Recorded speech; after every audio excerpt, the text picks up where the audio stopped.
ओम श्री सद्गुरुदेव भगवान की जय। पिछले प्रश्न में महर्षि ने कहा कि तप, स्वाध्याय और ईश्वर प्रणिधान अर्थात शरणागति से योग क्रिया आरंभ होती है। इन क्रियाओं से समाधि के प्रति श्रद्धा भावना स्थिर हो जाती है तथा क्लेश क्षीण होकर बलहीन हो जाते हैं। क्लेश से संयुक्त वृत्तियां ध्यान द्वारा नाश करने योग्य हैं। क्लेश का मूल जब तक विद्यमान है तब तक कर्म संस्कारों का समुदाय दृष्ट अर्थात वर्तमान में तथा अदृष्ट अर्थात भविष्य में होने वाले दोनों ही प्रकार के जन्मों में भोगा जाने वाला है।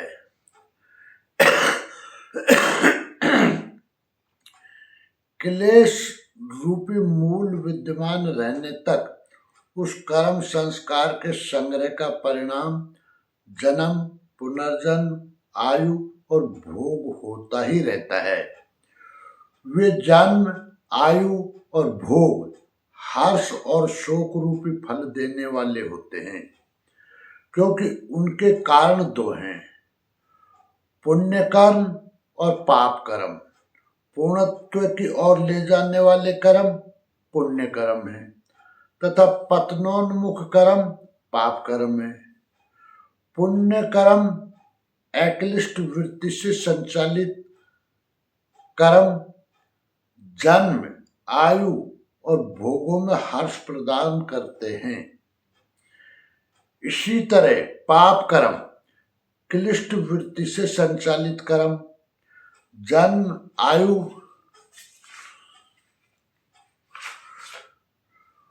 और भोगों के रूप में परिताप प्रदान करते हैं।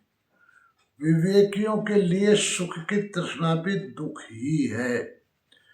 परिणाम दुख, ताप दुख और संस्कार दुख सब में विद्यमान रहने के कारण एवं तीनों गुणों की वृत्तियों में परस्पर विरोध होने के कारण विवेकियों के लिए सब कर्म फल दुख रूप ही हैं।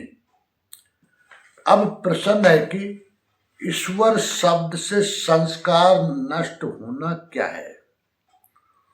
उत्तर, ईश्वर का शब्द ही क्या है? इसके विषय में बाहर समाज में भ्रांति है कि गुरु ने कान में जो नाम बोला है वही ईश्वर का शब्द है।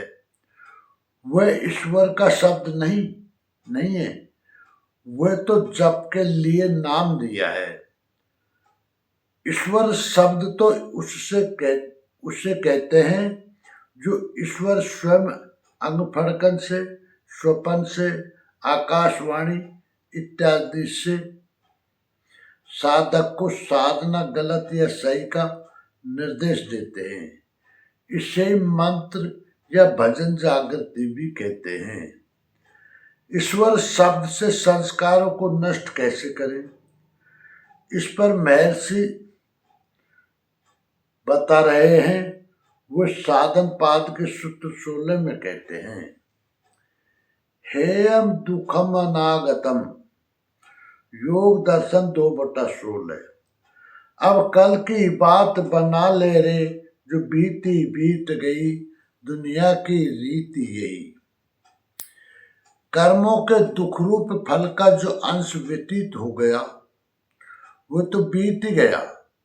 कुछ अंश वर्तमान में भोगने में आ रहा है, किंतु जो दुख अभी आया नहीं है, अनागत है, आने वाला है, वह दुख है अर्थात नष्ट करने योग्य है।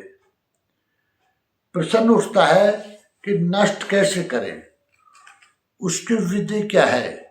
तो महर्षि साधनपाद के सूत्र 17 में कहते हैं, दृष्ट दृश्यो संयोगो हे हेतु, योग दर्शन 2/17। दृष्टा और दृश्य का संयोग हेय का कारण अर्थात उपाय है। महर्षि साधनपाद के सूत्र 18 में पहले दृश्य का स्वरूप बताते हैं। प्रकाश क्रिया स्थितिशीलम भूतेन्द्रियात्मकम भोगापवर्गार्थम दृश्यम। योग दर्शन 2/18। प्रकाश क्रिया और स्थिति जिसका स्वभाव है, भूत और इंद्रिय जिसका प्रकट स्वरूप है, पुरुष के लिए भोग और मोक्ष का संपादन करना जिसका प्रयोजन है, ऐसा वो दृश्य है। प्रकाश एक परमात्मा में है, प्रकृति में अंधकार है। ईश्वरीय प्रकाश आत्म स्वरूप की ओर ले जाना, प्रकाश का बोध कराना, उसके लिए क्रियाशील करना, योग साधना में लगाना, प्रवृत्त करना और स्थिति दिलाना, दृश्य का यही प्रयोजन है। भूत और इंद्रिय जिसका प्रकट स्वरूप है, जो कुछ भी सृष्टि में दिखाई देता है, भूत है। भूत और इंद्रियों द्वारा उसको ग्रहण किया जाता है। पुरुष के लिए भोग और मुक्ति का संपादन करना ही जिसका प्रयोजन है।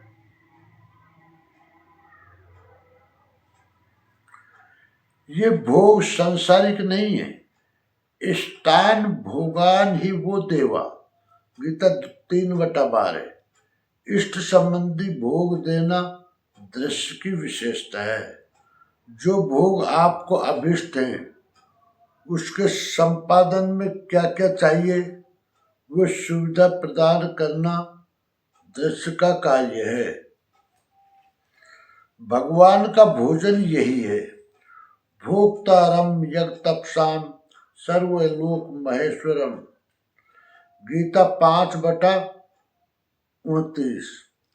यज्ञ, तप, स्वाध्याय इत्यादि जो भी इष्टोन्मुखी साधन है, उन्हें मैं खाता हूँ। यही भगवान का भोजन है।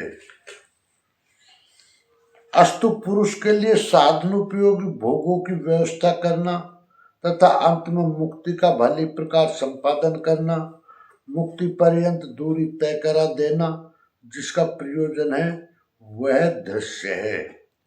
यदि प्रकृति दृश्य होती तो मोक्ष देती। प्रकृति तो संसार में फंसाने वाली है, उसी से तो हमें मुक्ति पाना है। यह दृश्य प्रकाश स्वरूप ज्योतिर्मय परमात्मा की प्रेरणा है। प्रकाश क्रिया और स्थिति जिसका स्वभाव है, वह दृश्य है। भूत और इंद्रिय जिसका प्रकट स्वरूप है, वह दृश्य है। अनुभव में इन भूतों में से, जीव जगत में से कुछ भी दृश्य आ सकता है, जिसे इंद्रिय ग्रहण करते हैं। यज्ञ, तप इत्यादि साधन जुटाना और मुक्ति पर्यंत दूरी तय करना जिसका प्रयोजन है, वह दृश्य है। ये दृश्य जिस विधि से प्रसारित होते हैं, उस प्रसारण सूत्र का नाम शब्द है। दृश्य मुक्ति का संपादन कैसे करता है, इस पर महर्षि साधनपाद के सूत्र 29 में कहते हैं। विशेष लिंग मात्रा लिंगानी गुण परवाणी। योग दर्शन 2/19। विशेष, अविशेष, लिंग मात्र और अलिंग गुण परवाणी। गुण भेद से इन 4 विधियों से दृश्य चलता है। विशेष परमात्मा है, पुरुष विशेष ईश्वर है। विशेष का बोध कराना, अविशेष अर्थात प्रकृति का आवरण घना हो रहा है।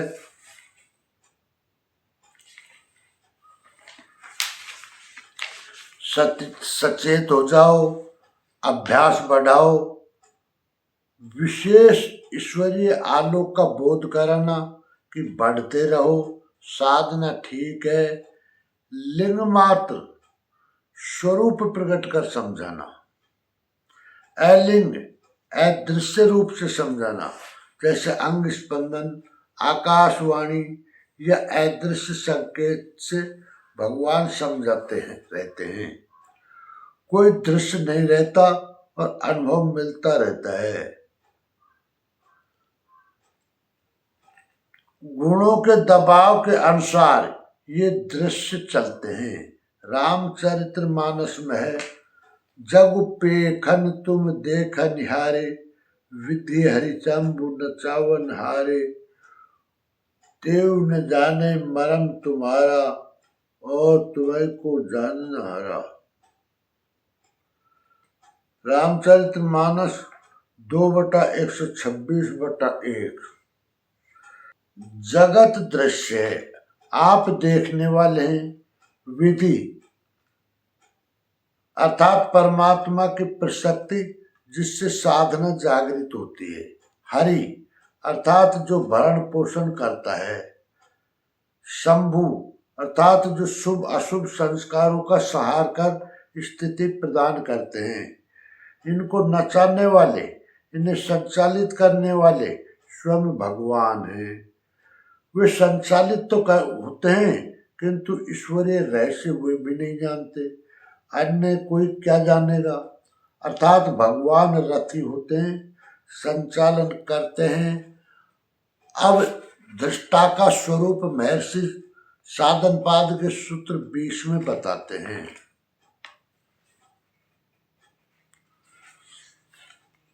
दृष्टा दृष्टि मात्र शुद्धोपि प्रत्ययानुपश्य। योग दर्शन 2/20। चेतन मात्र ज्ञान स्वरूप दृष्टा आत्मा यद्यपि स्वभाव से सर्वथा शुद्ध है, निर्विकार है, फिर भी बुद्धि वृत्ति के अनुरूप देखने वाला है। बुद्धि में जैसी वृत्ति है वैसा ही उसका स्वरूप है।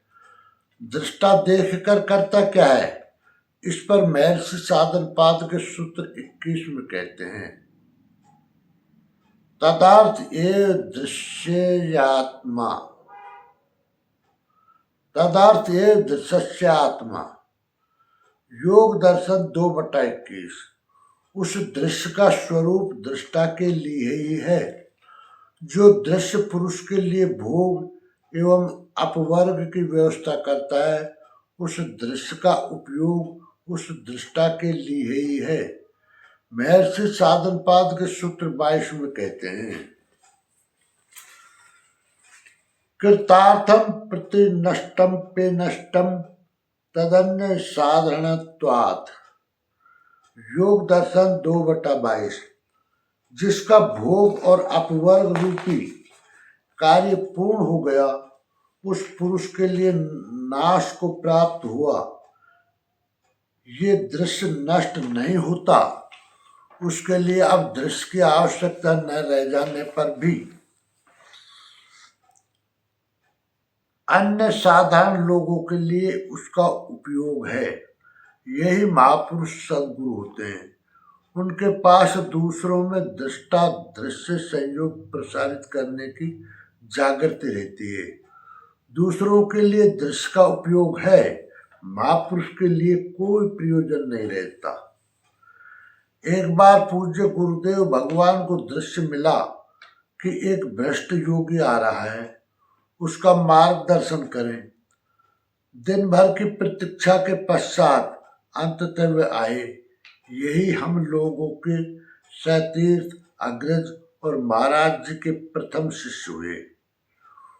उस दृश्य का उन महापुरुष के लिए कोई उपयोग नहीं है, किंतु जागृति की ये प्रसक्ति उनमें अन्य लोगों के कल्याण के लिए विद्यमान रहती है।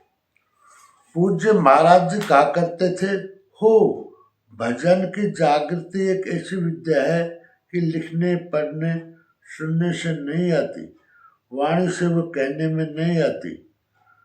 वो तो किसी अनुभवी सदगुरु के द्वारा किसी किसी अधिकारी के हृदय से जागृत हो जाया करती है।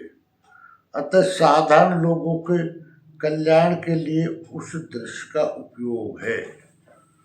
निष्कर्ष, महर्षि ने बताया कि कर्मों के दुख रूप फल का जो अंश व्यतीत हो गया वो तो बीत ही गया।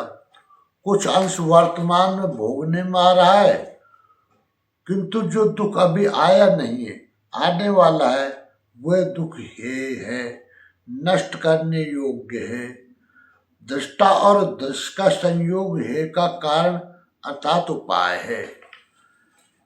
प्रकाश, क्रिया और स्थिति जिसका स्वभाव है, भूत और इंद्रियां जिसका प्रकट स्वरूप है। पुरुष के लिए भोग और मोक्ष का संपादन करना जिसका प्रयोजन है, ऐसा वह दृश्य है। विशेष, अविशेष, लिंग मात्र और अलिंग गुण भेद से, इन चार विधियों से दृश्य चलता है।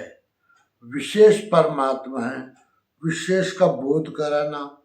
अविशेष अर्थात प्रकृति का आवरण घना हो रहा है, सचेत हो जाओ, अभ्यास बढ़ाओ।